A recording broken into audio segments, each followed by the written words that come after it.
بسم الله الرحمن الرحيم. السلام علیکم ورحمۃ اللہ وبرکاتہ. الحمد للہ وکفى وسلام علی عباده الذین اصطفى اما بعد. عن ابن عباس رضی اللہ عنہما قال قال رسول اللہ صلی اللہ علیہ وسلم لرجل وهو يعظه اغتنم خمسا قبل خمس شبابك قبل هرمك وصحتك قبل سقمك وغناك قبل فقرك وفراغك قبل شغلك وحياتك قبل موتك. ناظرین کرام، برادران اسلام، میری عفت ماؤں، بہنوں اور بیٹیوں، کل کے درس میں اسی حدیث کے حوالے سے یہ گفتگو کی گئی تھی کہ 5 نعمتوں کو غنیمت سمجھیں. آج کے درس میں بھی اسی حدیث کے تعلق سے اس کے دوسرے حصے کی تشریح کی جا رہی ہے. کل کے حصے میں بات آئی تھی کہ اللہ کے نبی صلی اللہ علیہ وسلم نے ارشاد فرمایا کہ بڑھاپے سے پہلے جوانی کو غنیمت سمجھو. یہ جوانی اللہ رب العالمین کی نعمتوں میں سے ایک بڑی نعمت ہے. اسی طریقے سے اللہ کے نبی صلی اللہ علیہ وسلم نے اس آدمی کو نصیحت کرتے ہوئے دوسری نصیحت یہ فرمائی کہ وصحتک قبل سقمک، اور اپنی صحت کو، اپنی تندرستی کو غنیمت سمجھو اپنی بیماری سے پہلے، اپنے مرض سے پہلے. معلوم ہوا کہ یہ صحت اور تندرستی یہ بھی اللہ رب العالمین کی نعمتوں میں سے عظیم نعمت ہے.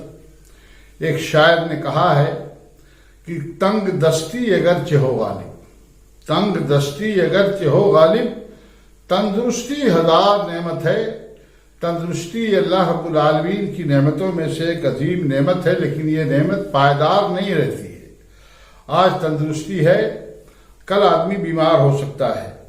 اور ممکن ہے یہ بیماری جو اس کو لاحق ہوئی ہے وہ عارضی ہو، وقتی ہو، کچھ دنوں کے بعد اللہ اس کو شفا دے دے، اس کو افاقہ دے دے. اور اس بات کا بھی امکان ہے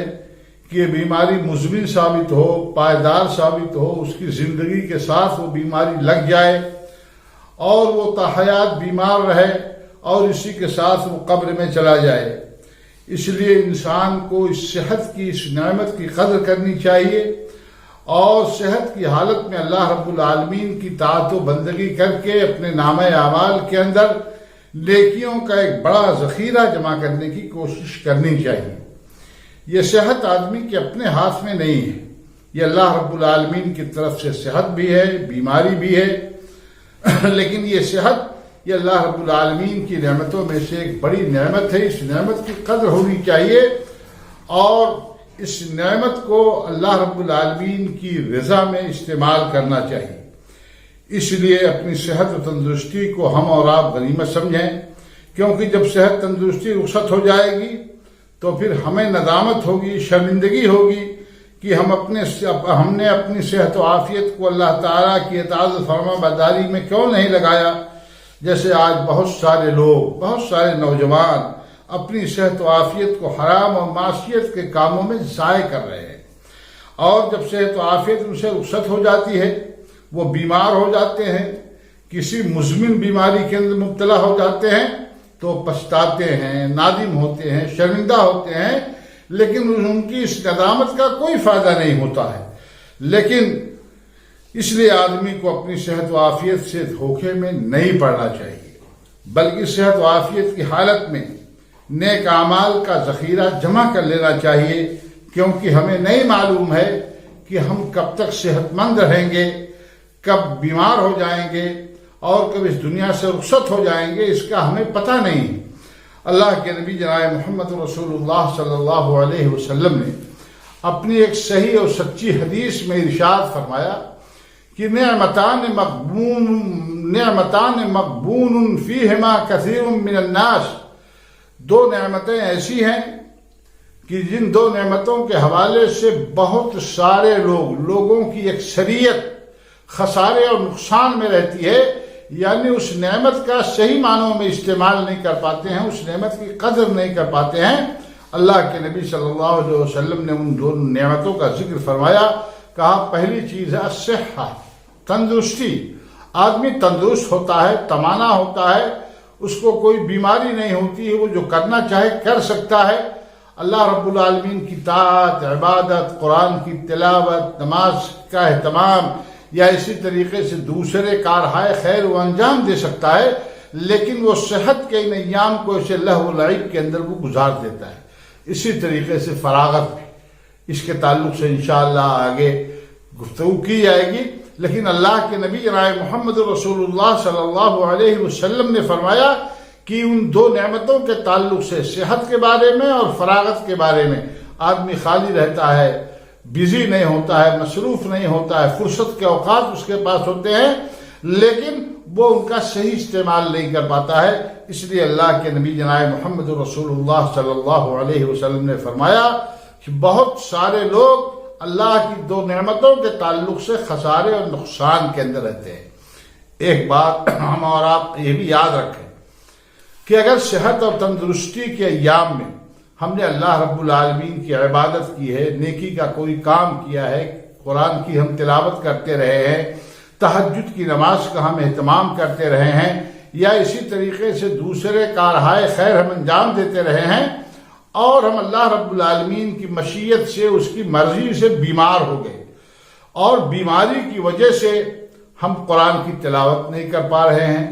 تراویح اور تہجد کی نماز کا اہتمام نہیں کر پا رہے ہیں، یا اسی طریقے سے ہم اتنے بیمار ہو گئے کہ مسجد میں جانا بھی ہمارے لیے مشکل ہو گیا ہے، تو اللہ کے نبی جناب محمد رسول اللہ صلی اللہ علیہ وسلم نے ایسے لوگوں کے لیے بشارت دی ہے کہ ایسے لوگوں کو ان کا ثواب مسلسل دیا جاتا رہے گا، جس طریقے سے صحت کے ایام میں انہوں نے نیکیاں کی ہیں اور بیماری کی وجہ سے، عذر کی وجہ سے وہ نہیں کر پا رہے ہیں، تو اس کا فائدہ ان کو ملے گا کہ بیماری کے ایام میں بھی اللہ رب العالمین ان کو اس کے اوپر اجر دے گا، اگرچہ انہوں نے وہ کام نہیں کیا ہے لیکن اس کے اوپر بھی اللہ رب العالمین کی جانب سے اجر ہوگا۔ اس لیے میرے بھائیوں، میرے بزرگوں، میری ماں اور بہنوں، یہ اللہ رب العالمین نے جو ہمیں اور آپ کو تندرستی عطا کی ہے، اس تندرستی کی نعمت کی ہم قدر کریں، اور تندرستی کی حالت میں زیادہ سے زیادہ اللہ رب العالمین کی عبادت کر کے اور اس کی رضا حاصل کر کے اپنی نیکیوں کو زیادہ سے زیادہ انجام دے کر کے، کارہائے خیر کر کے اپنے نامہ اعمال میں نیکیوں کا ایک بڑا ذخیرہ جمع کر لے۔ اللہ رب العالمین ہم سب کو اس کی توفیق عطا فرمائے۔ اللہ رب العالمین ہمیں اس کی توفیق عطا فرمائے کہ ہم صحت کو